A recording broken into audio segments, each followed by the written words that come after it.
Salut tout le monde, c'est Roswell. Et ben, troisième épisode de la petite série que je vous propose, Composer ma défense. Je vous rappelle le principe, hein, je vous fais une petite sélection de héros par position et puis vous me dites dans les commentaires lesquels vous mettriez à cette position. Donc on a déjà fait les tanks, on a déjà fait les flancs, maintenant on va faire les ailiers. Donc je vous ai préparé une petite sélection d'ailiers, puis voilà, je vais vous les présenter un petit peu, vous dire pourquoi je les trouve bons et puis c'est vous qui ferez votre choix. Encore une fois, c'est vraiment comme ça pour le fun.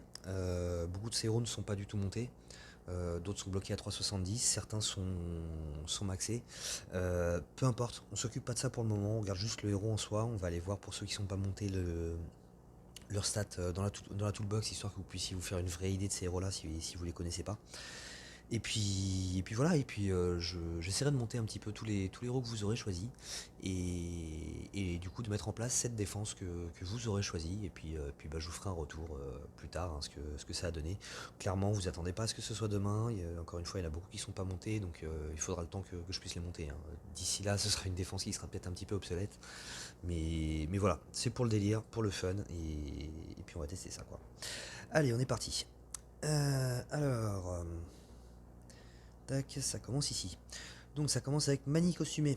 Mani costumé qui pourrait aussi éventuellement être utilisé sans le costume. Maintenant, ça reste un personnage dont sans le costume, c'est quand même plus un flanc qu'un ailier au final parce qu'il va protéger deux personnes alors que sur l'ailier il va protéger que lui-même et une personne. En flanc, il protégera lui-même, le tank et l'ailier à côté de lui. Voilà. Euh, donc voilà, je préfère quand même avec le costume. Tout simplement parce qu'il a de meilleures stats, il est beaucoup plus équilibré, il fait mal, il a une bonne stat d'attaque à 840, là, emblémé à 19. Mais même sans les emblèmes, hein, sans les emblèmes, je sais plus exactement à combien il est, mais il est pas loin des 800. Donc c'est plutôt pas mal. Il frappe fort, 420% de dégâts à la cible, et il va débuffer la défense de la cible et des ennemis proches de 34%, donc c'est quand même plutôt pas mal. C'est un héros, sur l'aile, moi je préfère le mettre sur l'aile gauche tout simplement, en partant du principe que tous les héros sont chargés en même temps, que du coup c'est lui qui va se déclencher en premier, et il va débuffer la défense et permettre aux autres héros de taper plus fort. Donc voilà, c'est vraiment un excellent ailier, c'est un sniper. Vous verrez, il y aura beaucoup de snipers dans cette sélection, hein. Encore une fois, j'aime beaucoup les snipers sur l'aile. Je suis peut-être un petit peu à l'ancienne, hein, on en voit un poil moins, mais ça reste quand même pour moi les meilleurs héros à mettre sur les côtés. Ensuite, vous avez Odin. Donc là, par contre, c'est plus la même, c'est plus vrai, c'est plus un sniper. Là, il va taper tout le monde. Je vous l'ai déjà proposé pour les flancs. J'aurais même pu vous le proposer pour les tanks, hein. Il a des stats qui sont pas dégueulasses pour un tank. Euh, En plus, plus il y aura de tuiles jaunes, plus il fera de mal et forcément plus il fera de dégâts et plus il apportera. Et forcément, pour un tank jaune, on va pas l'attaquer en jaune, donc les tuiles jaunes auraient des chances de rester sur plateau. Mais bon, là, c'est sur l'aile qu'on le voit. Pourquoi sur l'aile? Simplement, il va taper tout le monde, et en plus, sur l'aile, il y a possibilité qu'il se fasse un petit peu oublier. Et du coup, que l'attaquant oublie un petit peu les tuiles jaunes qui peuvent être sur le plateau et ne le voit pas se charger. Et puis quand il va charger, s'il y a beaucoup de tuiles, il va faire très mal. Il va donner un bon gros boost de génération de mana à ses alliés, pardon. Et du coup, il sera vraiment très efficace. Donc c'est un très bon héros qui peut être utilisé un petit peu partout, y compris sur l'aile. Ça sera un bon allié. D'ailleurs, on le voit assez régulièrement sur l'aile dans les défenses du top 100 en ce moment. Ensuite, on a Sartana. Donc Sartana, c'est héros saison 1. Là, j'ai pas eu le costume malheureusement. Elle est peut-être encore mieux avec le costume. C'est un sniper qui a ce défaut d'avoir une stat d'attaque de base qui est assez faible, qui est franchement pas très forte. Là, elle est emblémée 19, j'ai emblémé à fond sur l'attaque et vous voyez, on n'atteint pas les 800. Mais ça reste quand même déjà très efficace. Elle tape avec 52% de dégâts sur la cible et elle inflige un dot là de 336 points de dégâts sur 6 tours. C'est fort, ça fait très mal, c'est très efficace, c'est un très bon ailier. Classe magicien qui lui permet en plus de faire d'avoir un certain pourcentage de chance, quoi, de faire encore plus de dégâts si la cible a des bénéfices d'un bonus, quoi. Ensuite, on a Marjana. Ce sera exactement les mêmes remarques que pour Sartana, hein. C'est une stat d'attaque de base qui est vraiment faible. D'ailleurs, vous voyez, hein, je l'ai augmenté pareil sur l'attaque en priorité. Et vous voyez, elle est qu'à 785, quoi. Donc voilà, c'est une stat de base qui est pas top, mais c'est pas grave, ça fait quand même très très mal, tape à 458%. Pareil, elle inflige un dot à la cible sur 6 tours, elle est de classe voyou, donc elle a des chances d'esquiver les dégâts des compétences spéciales. C'est un très bon héros, vraiment un très bon héros, saison 1 et qui continue à être très efficace, quoi. Après en plus c'est un sniper rouge, il n'y en a pas beaucoup des snipers rouges, hein. Il y en a qu'un seul autre en fait. Jusque là, et vous allez le voir après parce que bien entendu il y est.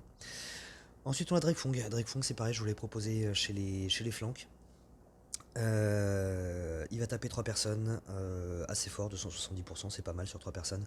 Il a une bonne stat d'attaque et il va débuffer la précision des 3 cibles de 35% pendant 3 tours. C'est assez sympa. Euh, c'est un héros qui a eu beaucoup sa place dans les anciennes méta en fait. Quand on était encore sur la GTV, on le voyait souvent sur l'aile. Il a perdu sa place de flanc qui pour moi reste sa position privilégiée. Simplement parce qu'à côté il y avait Vela et Gravemaker. Donc du coup on avait tendance à mettre ces deux-là en flanc et à déporter Drakefong sur l'aile. Ça lui va assez bien aussi. C'est pas mal maintenant. Maintenant il fera moins de dégâts il fait moins de dégâts quoi, donc il déclenchera son un peu moins souvent sur l'aile. Moi je le préfère quand même en flanc. Ensuite on a Poséidon. Poséidon, donc encore un sniper. Poséidon je suis presque un peu déçu en fait de pas l'avoir vu plus que ça dans les défenses. Mais il y a énormément de très bons héros jaunes. Il y a énormément de très bons héros jaunes, entre autres il y a Drakefong. Voilà, plutôt bref. Donc c'est encore une fois un sniper de classe combattant, donc c'est toujours très fort, les combattants ils ont une bonne chance de revenir à la vie. 700, vous voyez, il est à peine emblémé, hein. L'emblème c'est juste le premier niveau de la classe combattant, donc ces stats là c'est les stats qu'il a de base. 745 d'attaque c'est franchement pas mal. Il tape à 450% de dégâts, donc c'est plutôt cool. Et surtout il va protéger ses alliés contre les effets de mana négatifs. C'était un bon contre à Telluria à l'époque. C'était vraiment un bon contre à Telluria. Et je pense qu'on le voyait pas beaucoup dans les défenses, mais il devait certainement être pas mal utilisé au niveau des attaques. Donc voilà, mais vraiment un très très bon héros aussi. Et un très bon allié. Ensuite, on a Kingston. Kingston, c'est pareil, c'est un ailier. J'ai envie de dire un peu un stéréotype d'ailier, c'est-à-dire qu'il a une stat au niveau des PV qui laisse pas mal à désirer. Par contre, il est pas mal au niveau de l'attaque, il est moyen, on va dire, au niveau de la défense. Encore une fois, c'est un combattant. Il inflige 445% de dégâts à la cible et surtout la cible et les ennemis à proximité obtiennent moins 31% d'attaque et une diminution supplémentaire de moins 4% à chaque fois qu'ils sont touchés. C'est sans doute le meilleur des buffers d'attaque du jeu. Il part de moins 31%, mais ça va s'augmenter à chaque coup porté sur la cible et les alliés à proximité. Donc ça peut vite devenir très fort, quoi. C'est vraiment un très très bon héros. Il a quoi déjà comme résistance? C'est un héros du mois. Euh, Contre les dégâts de brûlure. Et ça peut être pas mal. Il va bien résister aux dégâts de brûlure d'une Marjana, d'un Gravemaker, de ce genre de choses là. Donc ça aura pas d'effet sur lui. Donc c'est plutôt cool. Voilà, c'est pareil, c'est un très très bon sniper. C'est pareil, lui aussi on l'a pas beaucoup vu dans les défenses tout simplement parce que il y a énormément de héros verts qui prenaient sa place quoi, dans la défense, hein. Je pense en particulier à Telluria. Aujourd'hui il y a Frigg, il y a Cadillac. Donc voilà, du coup on le voit pas trop quoi. Mais il est excellent. Et si vous voulez jouer avec un ailier vert, clairement Kingston est bien placé quoi. Ensuite on a Gefion. Alors Gefion on va aller voir directement sur la toolbox. Puisqu'elle n'est pas montée, elle est bloquée à 3,70, mais clairement c'est un héros, j'ai qu'une seule hâte, c'est d'avoir les derniers anneaux qui me manquent pour pouvoir la monter. J'adore ce héros. C'est un ranger, donc c'est un sniper déjà, hein, avec une mana rapide, qui frappe très très fort. a les rangers, donc ça lui permet d'éviter les bonus de défense, y compris les contre-attaques. C'est une classe qui est très forte pour les snipers. Elle va voler les sbires de la cible, c'est franchement sympa. Et après, en défense, il y a quand même assez peu de chances que ce soit utile parce que généralement, je pense pas qu'on attaque énormément avec des sbires, hein. Je trouve que les persos de sbires sont plus portés sur la défense en règle générale. Et puis tout simplement, si l'attaquant est pas idiot, il va éviter d'attaquer avec des sbires quand il y a ce genre de héros. Mais par contre, ça reste un gros sniper, un 500% de dégâts sur une base d'attaque à 772, c'est absolument énorme. C'est vraiment énorme, c'est je pense un des meilleurs snipers du jeu. Donc voilà, vraiment Gefion, j'adore. Ensuite on a Maître les Puces. Maître les Puces, ça fait un bout de temps qu'il est dans mon deck, hein. Je l'ai eu sur le premier événement de pack auquel j'ai participé, donc c'était il y a 1 ou 2 ans. Je crois que c'était il y a 2 ans maintenant, je sais plus. Je l'avais jamais monté parce que j'ai toujours eu du mal avec ces héros qui s'infligent des effets négatifs ou qui infligent des effets négatifs à leurs alliés. Et puis en discutant avec certaines personnes, entre autres le gros mort encore une fois, hein, et aussi en l'affrontant plusieurs fois, force est de constater que c'est un héros qui est vraiment très fort, qui est dévastateur. Il a une stat d'attaque qui est énorme, hein, 795, c'est très fort. Il tape à 410% de dégâts sur la cible et des dégâts mineurs aux ennemis proches. Donc généralement les dégâts mineurs, je vous l'avais déjà dit, c'est à peu près la moitié. Donc on va dire 410% sur la cible et 205% sur les ennemis proches. Sur une base d'attaque à 795, ça fait du dégât. Ça vous ruine vraiment. Ça vous one-shot un héros. Il y a de bonnes chances que ça one-shot un héros et que ça abîme énormément les deux qui sont à côté. Donc à ce niveau-là, c'est très fort. Par contre, 690 d'attaque, de défense, pardon, c'est franchement pas top. Et 1194 de PV, c'est ridicule. Honnêtement, c'est ridicule. C'est de la stat de 4 étoiles. En défense et en PV, il y a des stats de 4 étoiles. C'est encore même en PV, maintenant on voit beaucoup de 4 étoiles qui ont des meilleures stats que ça. Mais pour la défense et les PV, hein, vraiment pas pour l'attaque.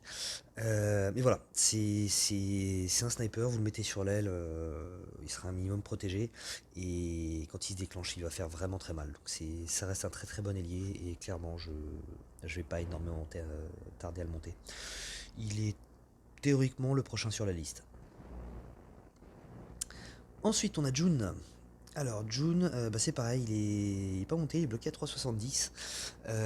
Ça fait un certain temps que je l'ai, et pourquoi je l'ai pas monté, tout simplement parce que j'ai eu d'autres héros qui d'après moi avaient plus besoin d'être montés, mais clairement c'est peut-être un des meilleurs héros saison 1, c'est peut-être le héros que je préfère. Les héros de la saison 1, franchement, c'est certainement le meilleur sniper. Seulement voilà, je l'ai eu à une époque où la méta c'était encore Telluria en tank. Et du coup, j'avais préféré monter Poséidon à sa place, puisque comme je vous l'ai dit, Poséidon est un contre Telluria. Donc voilà, j'avais préféré Poséidon. Après, j'avais plutôt besoin d'un flank, donc ça a été Drakefong, puis après j'ai eu Odin. Donc voilà, c'est des héros qui sont passés devant June, mais je finirai par monter June, hein, clairement. C'est un sniper qui est vraiment très fort. On va aller voir sa fiche aussi sur la toolbox pour la voir avec les bonnes stats. D'ailleurs, c'est pas comme ça que je vais faire. Là, on va utiliser le comparateur. Hop, ça on va le descendre. Hop. Alors, June, vu que j'ai le costume, parce que ça, là je l'ai pas montré en détail, mais j'ai le costume, les deux sont bloqués à 3,70, donc on va le voir avec le bonus costume, et on va le voir avec le costume. Tac, voilà. Donc, comme vous voyez, en attaque, on est à 786 avec le bonus costume, 782 avec le costume, c'est très fort. 667 et 678 au niveau de la défense, c'est assez faible. Par contre, 1472 et 1465, sans emblème, c'est franchement fort. C'est franchement bien. Donc ça rééquilibre un petit peu le truc, quoi. Et c'est assez fort au niveau des compétences. Donc avec le bonus costume, il fait 468% de dégâts à la cible et il diminue la précision de 40% pendant 6 tours à cette même cible. Et avec le costume, il frappe un peu plus fort. 488% de dégâts, mais par contre il diminue un petit peu moins, moins 35% de précision au lieu de moins 40, toujours sur 6 tours. Honnêtement c'est pas grave, c'est un bon costume, hein. Je trouve que les deux sont très forts en fait, que ce soit avec ou sans costume. Je trouve les deux très forts. Mais après c'est vrai que tant qu'à faire avec le costume, 488% ça fait très très mal. C'est un excellent sniper, vraiment c'est un très très bon sniper et voilà quoi, c'est son rôle principal, hein. Et si tue pas direct, il va de toute façon, j'ai l'impression de dire annihiler l'utilité du héros qui l'aura frappé, puisque il va débuffer la précision et c'est juste un enfer. Ensuite, bah là on va passer sur des héros qui sont un petit peu plus spéciaux, on va dire. On a la mère Noël, la mère Nord, pardon. Donc c'est pareil, on va aller la voir sur la toolbox, hein, puisque je l'ai pas encore montée. Je l'ai eu sur le dernier événement de Noël. Hop, là cette fois, on va la voir avec ça. Tac. Donc la mer Nord, bah, vous voyez ses stats, vous voyez sa mana. Elle est lente, elle a des stats de tank, mais pourtant ce n'est pas un tank. Je pense que vous commencez à être habitué maintenant, hein. De toute façon, même en soi, la mer Noël, je vous en ai déjà beaucoup parlé.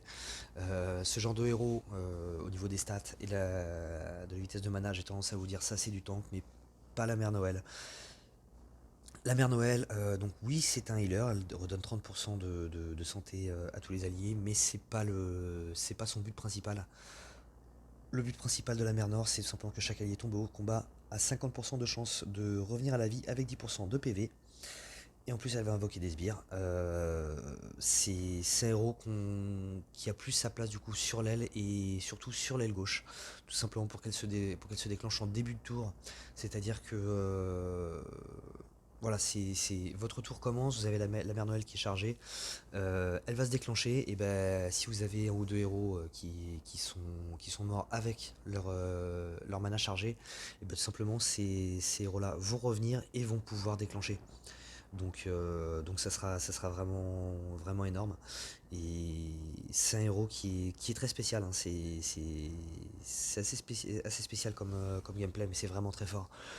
Je me rappelle entre autres d'une bataille GDA où je l'avais affronté, où j'avais une Brynhild en tank qui est la mère Noël sur l'aile gauche. J'avais galéré déjà à me débarrasser de Brynhild parce elle est en rapide ou très rapide, je sais plus, elle arrêtait pas de soigner. Et en plus elle augmente la génération de mana. Donc ça avait été un enfer, j'avais enfin réussi à me débarrasser de Brynhild, et ben, sauf que j'avais pas vu que la mère Noël s'était chargée entre temps, elle a déclenché et elle a ramené Brynhild et j'ai dû recommencer à zéro. J'avais dû m'y reprendre deux fois pour tuer cette équipe là je crois. Donc voilà, c'est un héros qui peut vraiment avoir un énorme impact sur le jeu. Ça fait partie des rares héros que je mettrais sur une aile, déjà en étant lent et en ayant ces stats là, mais surtout qui ne soient pas basés sur le dégât. Généralement, je mettre des héros qui vont surtout faire du dégât. Bah pas elle va surtout permettre aux autres de revenir à la vie. Mais par contre, étant donné qu'elle fait pas de dégâts, il faut quand même penser à mettre dans le reste de l'équipe des héros qui vont faire des dégâts, quoi. Donc voilà, la mer Nord, un excellent héros. Ensuite, vous avez Clarissa que j'avais là aussi proposé chez les flancs. Elle peut très bien faire l'affaire sur l'aile. À un moment, j'avais Telluria en tank, j'avais mis Sif en flank et Clarissa sur le côté. Et franchement, c'était assez efficace. Clarissa, elle est très rapide de base. Avec une Sif qui lui augmentait encore sa génération de mana, vous étiez à peu près sûr qu'elle allait déclencher. C'est un bon héros voilà, qui en étant très rapide, même si elle fait pas énormément de dégâts, ça peut être valable sur l'aile. Je continue de penser que sa meilleure place reste quand même le flank, mais voilà, sur l'aile, c'est pas ridicule. C'est pas ridicule, elle fait pas super mal, mais elle fera un peu mal souvent. Donc, euh, donc voilà, c'est une possibilité pour l'aile. Ensuite, on a Cadillaine. Donc vous voyez Cadillaine que qui commence à monter, hein. Là, je la bloque à 370 parce que je vais faire pas mal d'invocations sur Valhalla. Alors je vise plus Freya et Ubera, mais si j'ai une Frigg, clairement je monterai Frigg et j'utiliserai Frigg, quoi. Donc c'est pour ça que je la bloque un petit peu ici pour l'instant, la Cadillaine. Mais voilà, ça reste un excellent héros, donc c'est pareil, on va aller la voir avec la toolbox pour voir ses stats. Clairement, je la propose costumée, je la préfère avec le costume. Je la trouve, c'est peut-être pas ce que j'en avais dit dans le top 10, hein, je l'avais mise dans le top 10 vert, mais pour l'avoir rencontré pas mal de fois et avoir du coup vraiment fait attention à ce qu'elle faisait, finalement, je trouve qu'avec le costume, c'est absolument énorme. Donc elle va taper tout le monde, elle va donner 45% de chance d'esquiver les compétences spéciales pendant 3 tours. Et donc c'est pareil, je vous l'avais proposé dans les tanks et chez les tanks et chez les flancs. C'est aussi tout à fait utilisable sur l'aile. Euh, et encore une fois, hein, les esquives, c'est que soi-disant 45%, mais on a vraiment l'impression que c'est plus quoi. Donc voilà, et en plus de ça, elle va invoquer un sbire épineux. Non, voilà, chaque esquive va invoquer un sbire épineux, quoi.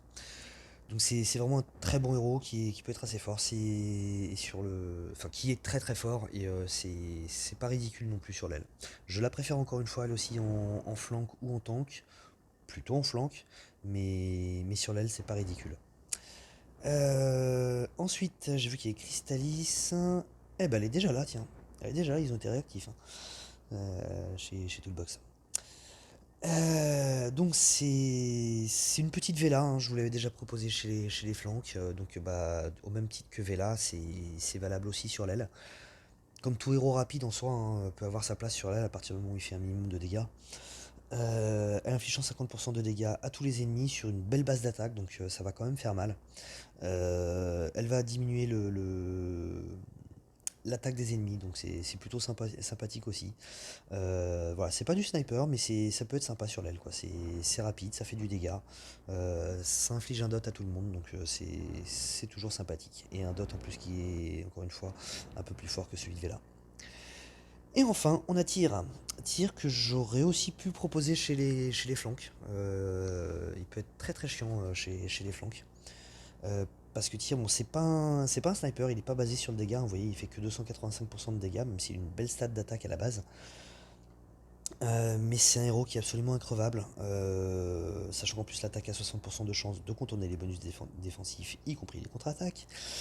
Et surtout, bah, il se soigne. Non, déjà, il inflige un dot, 204 dégâts sur 4 tours. Il va se soigner à base de 548 PV sur 4 tours, c'est pas mal, hein. C'est franchement pas mal. Et bah, il va ressusciter en fait, à partir du moment où il va déclencher. Il va ressusciter à chaque fois qu'il va mourir pendant 4 tours. Avec avec 32% de santé, ce qui n'est pas non plus dégueulasse. Donc voilà, c'est vraiment le Highlander, quoi. C'est Terminator, c'est le héros vraiment increvable. Donc ça reste pas mal. Que ce soit sur l'aile ou en flank, ça sera très bien, quoi. Là voilà, j'ai décidé de vous le proposer sur l'aile parce qu'il y a déjà énormément aussi de flank. Donc voilà, bah écoutez, c'était ma petite sélection pour les ailes. Je vous laisse faire votre choix. Et puis bah, j'ai bien hâte de voir le résultat un petit peu de tout ce que vous m'aurez proposé. N'hésitez pas, hein, vraiment, dans les commentaires quand vous regardez les vidéos, dites-moi lesquels vous préférez à chaque poste. Et puis voilà, je ferai un petit rapport après sur le choix. Et puis plus tard, dès que je pourrai, j'essaierai de tester un petit peu cette défense. Donc voilà, bah écoutez, c'est tout pour moi. Puis bah je vous dis à la prochaine. En tout cas, je vous dis à la prochaine et j'aurai retrouvé où est où j'ai mis mon truc là. Ah, il est là, voilà. Hop. Voilà, allez, à la prochaine, ciao.